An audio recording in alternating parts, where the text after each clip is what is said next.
저는 사이언티픽 리얼리즘에 관해서 석사 논문, 박사 논문을 썼습니다. 그 석사 논문을 쓸 때는 미국에서 반프라센의 더 사이언티픽 이미지라고 하는 것이 굉장히 고전이 되어서 많이 읽혀질 때입니다. 이제 반프라센은 그 온톨로지컬 또는 필로소피 랭귀지 차원에서는 리얼리스트 입장을 자기는 받아들이겠다. 그렇지만 에피스테멀라지칼, 서피션트 에버던스가 있느냐 없느냐 여기에 가서는 자기는 엔타이 리얼리스트일 수밖에 없다. 이렇게 주장을 했던 것이 더 사이언티픽 이미지에서의 아주 주된 주장이었습니다. 그리고 일본에서 온 이세다 교수도 메릴랜드 대학에서 사이언티픽 리얼리즘을 할 때 이제 그런 방향으로 그 논문을 썼던 것으로 저는 기억합니다. 그런데 저는 그때 반프라센에 불만이 많았어요. 그건 이제 그 지금 서울 과학대에 있는 이봉재 교수가 그 박사학위 논문으로 썼으면서 이제 반프라센을 비판하는 그런 데까지는 한국에서도 이미 이봉재 교수가 썼었고요. 그때 이제 제가 생각난 것은 아주 꼼꼼합니다. 반프라센이 초창기에는 특히 그랬어요.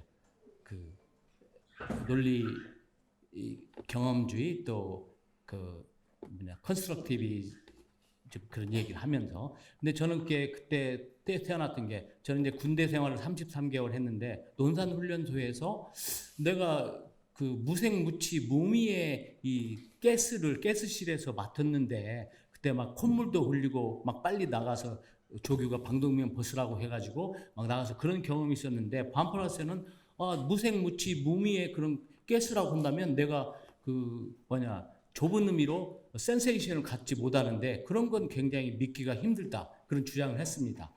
그래서 이 사람이 논산 훈련소에 왔으면 반프라센이 그런 얘기를 할 수 있었을까 해가지고 이제 반프라센을 비판하는 것이 이제 제 석사 논문이었고요. 그렇게 마스터하고 PhD에 가서는 좀 제 얘기도 해야 될 것 같아서 이제 굉장히 깊이 들어갔었습니다.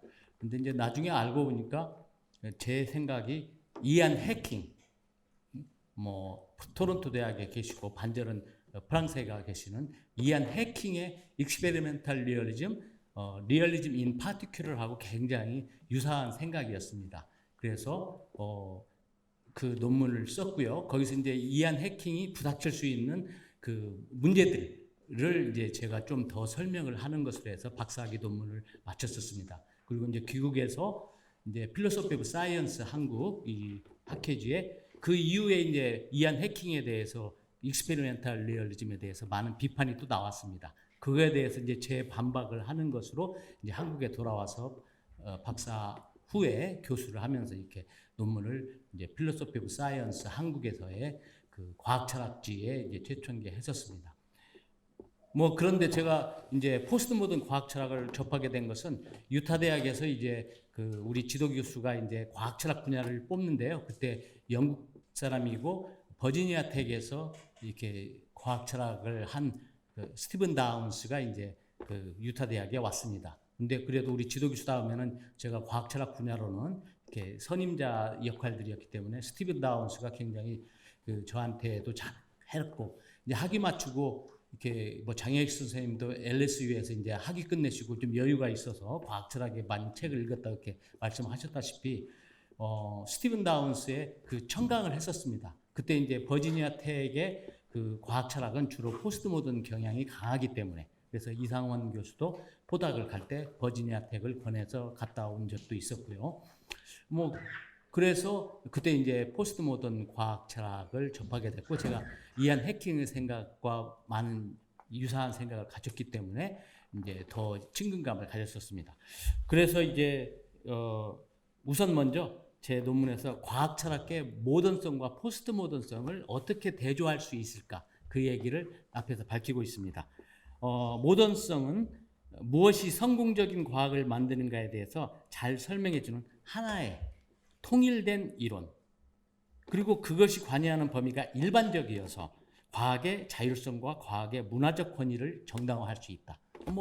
왜 우리는 비행기 타려면 돈 내고 타는데 문재인 대통령은 그 공군 1호기를 타고 다닐 수가 있습니까? 세금으로? 그것은 그만큼의 그 사람이 대통령이 미치는 생각이 아주 일반적일 수밖에 없기 때문에 또 책임도 가져야 되겠지만 우리가 그렇게 특혜를 주는 것이겠죠. 뭐 그러면서 그 아주 정당한 권위를 이제 인정해 줘야 된다는 것이죠. 뭐 오늘 이 얘기는 김정은 그 위원장하고 문재인 대통령, 트럼프 관계를 요즘에 이제 많이 되는데 그걸과 연관시켜서 유추적으로 생각하면 좀 쉽게 이해를 할 수가 있었을 겁니다. 근데 포스트 모던성은 이 이야기는 주로 라우즈라고 하는 1991년에 미국의 필로소피 오브 사이언스의 The Politics of Postmodern Philosophy of Science 그 논문에 있는 내용과 아주 뭐 거의 비슷합니다. 각각의 포스트 모던성에 하는 얘기는 그리고 이건 먼저 얘기했죠. 모던성은 논리, 실증주의, 경험주의, 과학 철학. 그러니까 과학을 합리적 재구성해 보려고 하는 그런 것이었죠. 그리고 전통적 실제론. 그러니까 논리 실증주의가 가장 나왔을 때 그 많은 사람들은 그건 형이상학도 배제하고 이렇게 생각을 했었습니다. 근데 제가 미국 가서 읽었던 모리츠 슈리크의 논문을 보니까 나는 형이상학적 얘기가 아니다. 에피스테멀로지컬 맥락에서 내 얘기를 봐야지 의미가 있다. 그런 얘기를 하셨더라고요. 그래서 근데 전통적 실제로는 이제 그 온톨로지컬한 또 이제 필로소피 랭귀지에서 많이 언어 철학적으로 이 얘기를 많이 했었기 때문에 그 논리 언어 분석 철학에서 굉장히 그 철학이 사이언티픽 필로소피가 자리를 잡았었죠. 그래서 전통적 실제론 이것은 이제 언어 철학이기 때문에 어떤 그 과학 이론이 이 세상에 있는 옳거나 그럴 수 있는 명제 그 문장, 명제를 하는 것이다. 물론 이제 그게 틀린 것도 많고 이렇게 그러지만 그런 얘기를 했었죠. 그래서 전통적 실제론의 이제 보이드 같은 경우가 inference to the best explanation을 가지고 정당화를 했죠. 오늘도 이제 규추 문제가 나왔지만, 어브덕시 나왔지만, 뭐 그래서 이제 전통적 실제론은 이제 형이상학적인 그 주제를 그러니까 에피스테멀로지컬, 온톨로지컬 또 그런 프랙티컬 이 측면에서 전통 이제 실제론 토의를 굉장히 이제 유상 분류를 했었죠. 뭐 그리고 이제 그 어브덕션을 이해를 하려면은 컨템퍼러리 아메리칸 필로소피가 이제 듀이, 제임스, 퍼스를 얘기합니다. 그것을 이해하고 있어야 됩니다. 그러니까 유럽에서 온 논리 실증주의 과학 철학자들 그랬어요. 그렇지만 미국의 프래그마티스트즘만이 있고 좀 그 유럽에 비해서 그 체계화된 철학이 없을 때 뭐 다 자기들도 그 하버드 대학 들어가고 시카고 대학 들어가면 동네가 잔치를 했었는데 유럽에서 온 논리실주의 저 사람들 얘기는 도대체 못 알아듣겠다. 그래서 모리츠 슈리크가 권총 맞아 죽었지 않습니까? 그 제자한테. 그렇게 할 때 이제 토마스 쿤은 그때 이제 그 월남 전쟁이 있었고 뭐 캘리포니아에서 그 히피들이 이렇게 나오고 그러면서 쿤도 이제 미국 사람들도 좀 유럽에서 온 사람들 얘기가 아니라 우리 얘기 좀 하자 그렇게 했던 그 아주 욕구가 강했었죠. 토마스 쿤도.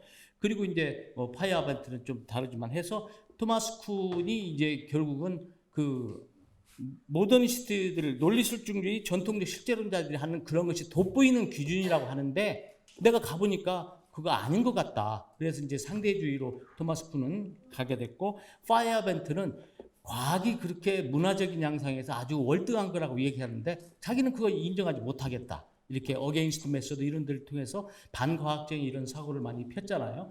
근데 모더니스트로 쿤과 파이어벤트를 분류하는 것은 이제 과학사학회 몇십 주년 행사가 이제 서울대학교 여기에 있었을 때 송상용 교수님도 계시고 그랬는데 그때 한국에 와서 과학사상지에 그 영문학자가 그 포스트 모던 과학 철학을 얘기하는데 쿤과 파이어벤트가 포스트 모더니스트로 분류가 되어져 있더라고요. 그래서 나는 그건 받아들일 수가 없다. 라우즈고 생각하면서 왜 쿤과 파이어벤트가 다리 역할은 했지만 이 사람이 왜 포스트 모던이 아니라 모더니스트로 분류해야 되는 건지 그 얘기를 말한 적이 있었습니다. 그리고 논문에 이제 자세하게 왜 그런가를 얘기하고 있으니까 여러분들이 살펴보면 될 것 같습니다.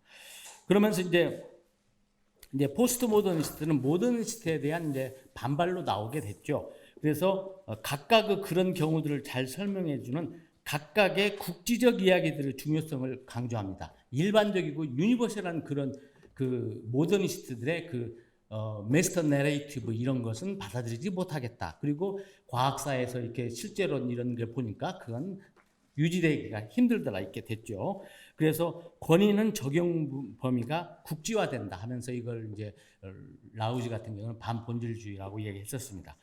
그리고 전반적으로 좋은 이해를 제공하고 있는 과학을 신뢰하고 일상적인 양식을 신뢰하겠다. 과학 신뢰 태도를 보였습니다. 철학자가 오류라는 말이 있곤 합니다. 왜냐하면 철학자들이 그 어떤 것을 깊고 넓고 사리에 맞게 논리에 맞게 생각해 가다 보면은 땅을 막 그 비유를 한다면 땅을 막 파다 보면은 자기가 바깥으로 나오지도 못할 거고 깊이 파버립니다. 그래서 별로 사람들이 저게 뭐야? 저 철학자들은 저 모양이야? 하면서 그 철학자가 오류를 범하는 경우들이 가끔 있습니다. 그래서 저는 후배들한테 철학을 제대로 하려면 철학자 같이 살려고 하지 말아라. 그렇게 해야지 철학을 끝까지 제대로 할 수 있는 것 같다. 그런 얘기를 하곤 합니다. 그리고 이제 이안 해킹이 그 리얼리즘 인 파티큐럴 그리고 해서 그리고 이제 그 에피스테멀라이컬 레벨에서 자는 전자에 관해서는 실제론자다. 그렇지만 쿼크에 관해서는 아직 실제론자가 아니다. 왜? 매니플레이션 할 수가 없으니까. 그 스탠포드의 그 패기 2에서 이제 실험을 하고 그러면서 이제 그런 얘기를 했었죠. 그리고 아서 파인도 이제 제 3의 노선을 가지 않습니까? 실제로 반실존이 막 이렇게 하는데 마이클 쿠런이라고 하는 노틀댐의 메브리코 그 여자 과학 철학자가 계십니다. 거기에 나와 있는데 파인은 나는 과학자들 잘하는 것 같아. 나는 내처럴 온톨로지컬 애티튜드를 얘기했었죠. 그 제 3노선을 갔었죠. 그리고 이제 카트라이트 같은 경우는 이제 그 스탠포드 학파라고 불려지는 해킹 갤리슨 뭐 그 한국에서는 영국에 있는 장하석 교수하고 제가 굉장히 그분하고 그 유사한 생각을 가지고 있는데요. 이 사람들을 이제 그 왜 포스트 모더니스트로 얘기하고 이 사람들의 특징이 무엇인지는 이제 제 논문에 보면 이제 설명을 해놨습니다. 뭐 이걸 토대로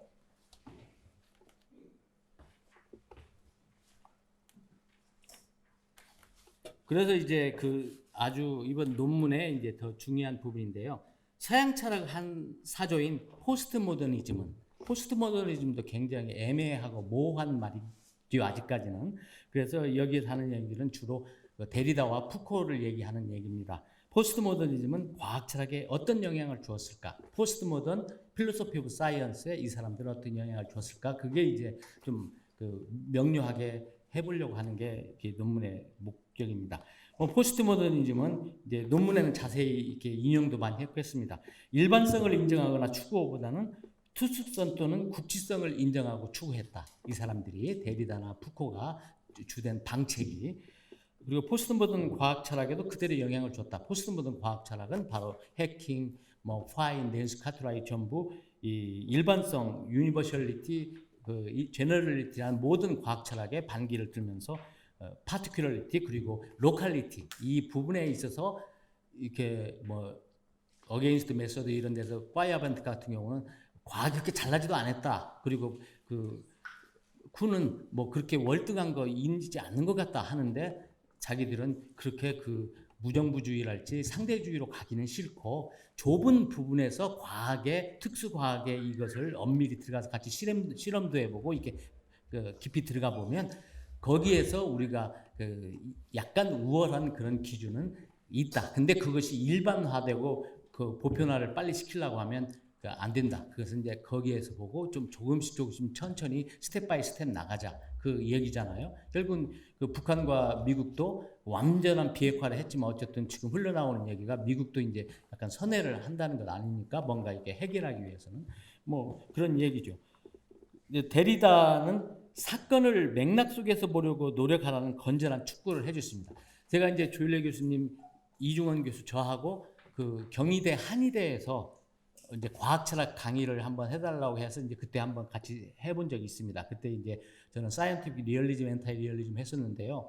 그리고 이제 과학철학회에 경희대 한의대 사람들이 가끔 많이 오곤 했습니다. 왜냐하면 그분들은 서양 의학도 하고 동양 의학을 하면서 굉장히 이제 그때는 한의대를 아주 그 지적 능력이 좋은 사람들이 갔었고 고민들이 있었죠.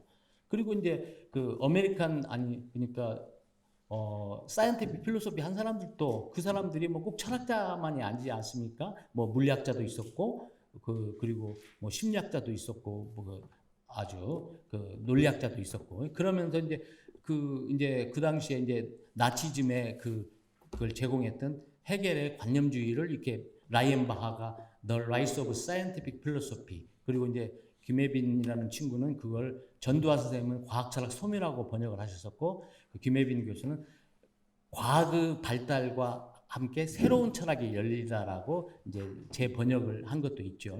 뭐 그 김혜빈 교수의 그 이야기가 굉장히 와 닿습니다.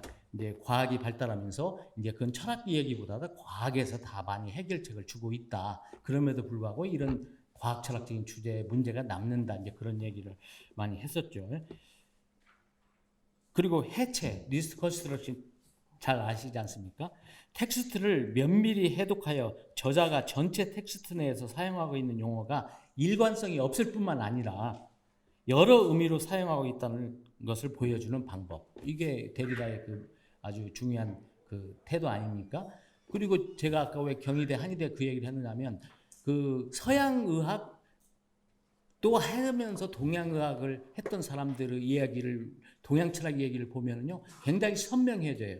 옛날에 동양철학을 들었던 때보다는 굉장히 그 동양철학적인 이런 서적들은 굉장히 아직 분화가 덜 된 상태에서 하기 때문에 여기저기 저기의 의미가 굉장히 다르다. 동양철학하는 사람도 그 주의를 달지만 그렇게 해보면 그래서 논리실증주의 언어 분석 철학자들이 철학에 기여한 바가 있듯이 또 이제 그런 것이 있더라고요. 뭐 그런 얘기를 뭐 데리다도 이렇게 하고 있는 거죠.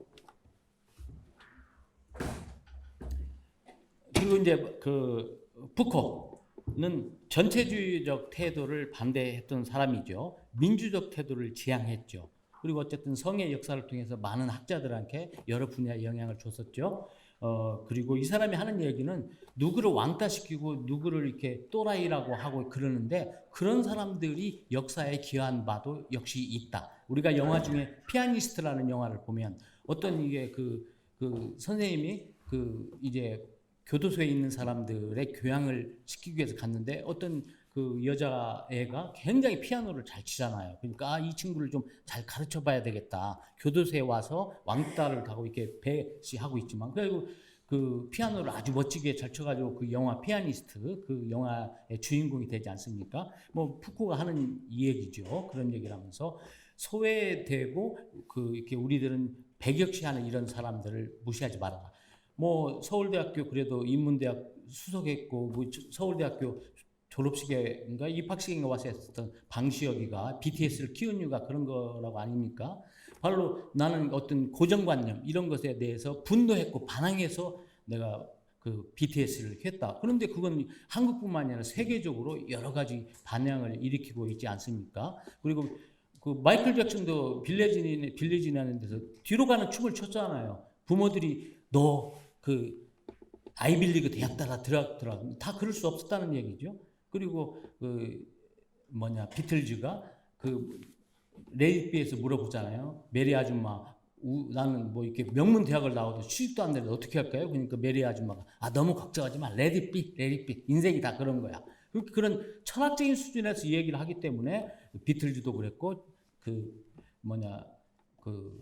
우리 팝의 제왕도 그랬고 BTS를 키운 방시혁 교수도 그렇게 크고 있잖아요. 그런 거에서 그래서 이제 우리가 송상윤 쌤이 나리지라는 것은 스키엔티아, 사이언스라는 말은 스키엔티아, 알 수 있는 것의 추상명사형이다. 송상윤 쌤이 옛날에 쓰신 책에 그 얘기가 있는데 알무 수준을 상식, 지식들의 체계인 학문 그걸 석사 때 메스터하고 그 다음에 이제 철학적인 수준에서 이야기를 그래서 PhD in Physics, PhD in Chemistry 저희들 같으면 PhD in Philosophy라고 부르지 않습니까? 철학적인 수준에 이제 시작을 할 수 있는 자격이 있는 사람들이다 이거죠. 그렇게 해서 이제 철학적인 수준에서의 얘기를 예술 활동하는 사람도 하니까 그 사람들이 그렇게 세계적인 찬사를 받을 수 있는 것이겠죠. 자, 그래서 그리고 푸코는 어차피 과학과 이 종교 이것도 옛날에 사제로 가면은 왕이 자기 정권 지키기 위해서 너는 아무 생각 말고 내가 다 먹여줄 테니까 하나님한테 기도 잘해가지고 언제 우리 마을에 흉년이 지는가 알아보라고 했는데 아무리 하나님한테 기도해도 안 알려주잖아요. 그러니까 그 기록을 자연사를 해가지고 여기 보니까 지중해 이 지역은 언제 얼마 간격으로 규칙성이 있더라. 그런 얘기를 하니까 이제 왕들이 권력을 지킬 수 있었고, 그러니까 정치 권력과 지식 이것은 아주 상호 불가분의 관계이다를 미셀 푸코가 이렇게 얘기를 하죠. 그러면서 이게 뭐 한쪽만으로 이렇게 할 수 없다. 그렇게 얘기를 하게 되죠. 그러면서 이제 권력이라는 것은 탑다운도 있지만 바텀업이라는 것은 일종의 우리 그 촛불 혁명 같은 걸 통해서 이번 정권이 창출되고 되어지는데 아주 큰 역할을 했었죠. 그래서 전체주의적 태도를 버리자.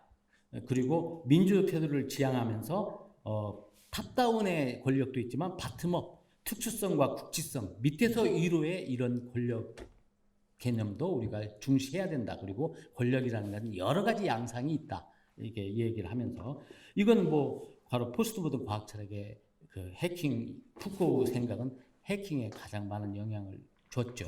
바로.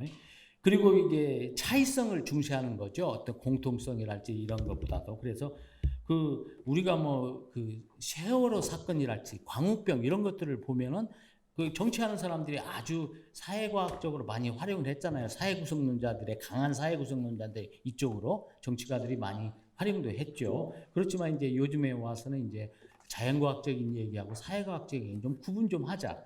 그런 얘기를 푸코도 하죠. 인문과학적 지식은 자연과학의 그것과 성격을 달리한다고 주장하는데 너무 보편화 일반화하려고 안 된다. 그런 얘기를 하죠. 그래서 포스트 모던 과학 철학의 과학 신뢰 태도. 이제 과학 좀 믿어보자. 과학자들도 아주 합리적이고 그렇게 얘기한다고 그랬죠. 그러니까 아까 이 앞에 규추 문제에 관해서 얘기했는데 좀 참고가 될지 모르겠네요. 반프라센이 1989년에 제 참고문에 있습니다. 로스 앤 시미트리에 보면은 레셔널리티를 이렇게 얘기합니다. 그러니까 펄스가 얘기했을 때 inference to the best explanation. 그래서 이제 햄펠의 그 explanation을 말씀하실 거라고 하는데 explanation이라는 것은 이제 understanding을 주잖아요. 근데 햄펠은 과학적 explanation이 되려면 전제들이 옳거나 옳음직해야 된다라고 조건을 달잖아요. 아리스토텔레스도 그랬고. 근데 inference to the best explanation 굉장히 느슨한 개념입니다. 그러니까 우리가 그런 옳거나 옳음직하다 이런 것이 없더라도 상당히 우리가 그럴듯해 한다는 게 어브덕션을 조금 더 이렇게 규출하고 번역하는데 그것보다는 이렇게 유도라고 하는 말이 있습니다. 그러니까 우리가 어떤 이제 책받침을 문질러 가지고 종이가루에 대면은 어디 멀리 있으면 안 그러지만 어느 정도 가면 그 종이가 확 달라와 버리잖아요. 유도되어져 버리죠. 그러니까 로스 앤 시미트리에서 반프라센이 레셔널리티를 프래그마틱한 쪽하고 라지컬한 측면을 구분을 해야 된다. 그러니까 inference to the best explanation의 레셔널리티는 어떤 것이 더 합리적인 결정을 하느냐. 그것은 프랙티컬하다는 거죠. 그러니까 아메리칸 필로소피 펄스가 그래서 그 얘기를 하게 된 거죠. 그러니까 세먼이 논리학 세계에서 가장 먼저가 발생적 오리 아닙니까? 저스티피케이션 맥락하고 발견의 맥락을 구분하지 못하면 오직 했으면 웨즐리 세먼이 가장 먼저 그 얘기를 논리학 책에서 앞에서 얘기했겠어요. 논리학자들도 중세 때 이후에 근대를 들어오면서 발견의 맥락과 이렇게 휴엘 같은 게 나왔지만 그게 힘들었다는 얘기죠. 서양 사람들도 그걸 구분하길 때. 그러면서 이제 반프라센 같은 경우는 inference to the best explanation 이것은 프랙티컬한 초이스를 하는데 아주 좋은 것이 되어지지만 라지컬한 이런 것은 안 된다. 왜냐하면 귀납 연역을 얘기할 때는 이것은 라지컬한 정당화를 시킬 때에는 연역에 있어서는 아주 이게 연역 추리와 귀납 추리를 구분할 때 하는 거. 귀납 추리에서는 이제 굉장히 괜찮은 것이 있고 가설 연역적 방법이 커다란 틀로 봐서는 귀납 추리에 들어간다는 얘기죠. 거기에 부분 연역이 들어가긴 하지만 그래서 레셔널리티를 프랙티컬 레셔널리티하고 라지컬 레셔널리티를 구분을 하면은 그런 규칙에 관해서도 많은 시사하는 바가 있지 않을까 생각이 듭니다. 그래서 그 푸코 이런 포스트 모더니즘은 포스트 모던 과학 철학의 과학 신뢰 태도, 파인이랄지 해킹이랄지 카트라이트에 많은 영향을 줬습니다. 그래서 이제 논문에서 이제 여러 가지 맥락들을 얘기했는데요. 포스트 모던 시대의 화두는 융합과 소통입니다.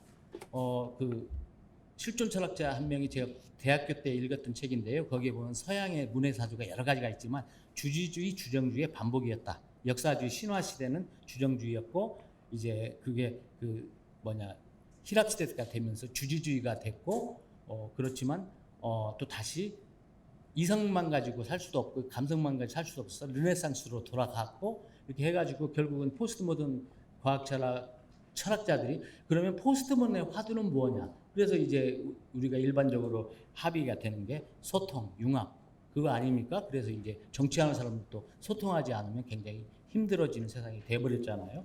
그래서 포스트 모던 시대의 화두는 융합과 소통에 맞게 과학 철학도 과학에 군림하고자 하는 권위주의적 태도를 지향하고 저희 은사님이 굉장히 저를 키워준 곽광재 교수님이 계신데 제가 그 자연대 과학학과에 교수로 간다고 하니까 그래요.